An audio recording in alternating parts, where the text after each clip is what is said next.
Hello guys, আবারও আপনাদের সামনে আরেকটি রেসিপি নিয়ে হাজির হইলাম। রেসিপিটি হলো আজ সাজনা পাতা দিয়া ভর্তা। এই দেখেন গাছের থেকে টাইনা সিরা লয়ে ভরছি সাজনা পাতা। এখন পেঁয়াজ মরিচ দিয়া ডল্লা মল্লা ভর্তা বানাইলাম। তারপরে দেখবেন কি সুন্দর ভর্তা হয়ে যেতেছে গা। তা আপনারা যদি ভর্তা খাইতে চান এরকমভাবে খাইতে পারেন। মনে জিরা চাইডা খাইবেন, জেন মনে জিরা চাইডা খাইবেন, খাওয়ার মধ্যে কোনো নিষেধ নাই। জিরা খাইবেন, এটি উপকারে আসবে শরীরের মধ্যে, ঠিক আছে বন্ধুগণ। তো এই যে দেখেন একদম তরতাজা পাতা গাছের থেকে টাইনা চিনা নিয়ে আইছি। এখন কাঁচা শুকনা মরিচ টাইল্লা পেঁয়াজ দিয়া এই যে দেখেন ডল্লা মল্লা ভর্তা বানাইতেছি। মানে যত ডলান যাইব অতই মজা পাওয়া যাইব, ঠিক আছে। যত ডলবেন অতই মজা। ডলতে ডলতে ডলতে ডলতে থেতু মেতু কইরা ভর্তা করে নেবেন। ভর্তা করার পরে দেখবেন কি একটা একটা সুন্দর একটা দেখেন কালার আসছে।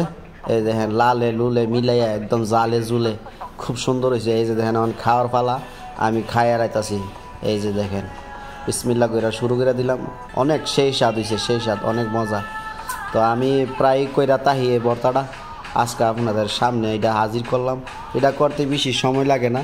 গাছের থেকে টাইনা সিরা পাতা লয়ে অন লাগে, আইনা সাইডা মনে করেন একটা পেঁয়াজ দিয়া আর শুকনা মরিচ টাইল্লা সরিষার তেল দিয়া বস ভর্তা করে হয়ে যাবো গা। তারপরে আপনারা খাইতে পারেন মজা মজা করে, অনেক মজা লাগে। আপনি গুস্ত মুস্ত মাছ টাছ সব ফিল এই ভর্তার কাছে। আপনি ভর্তা খাইবেন, আপনি নিজেও ভর্তা হয়ে যাবেন গা। তো ঠিক আছে, ভর্তা খাইবেন মজা মজা করে। তো আজকে পর্যন্তই, সবাই ভালো থাকবেন। আর আমার ভিডিওটা যদি ভালো লাগে লাইক শেয়ার কমেন্ট করবেন আর আমার পাশে থাকবেন।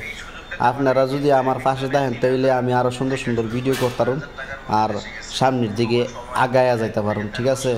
তা আজকে সুন্দরভাবে কথা কইছি, কথার মধ্যে যদি ভুল ত্রুটি হয়ে থাকে সবাই মাফ করবেন।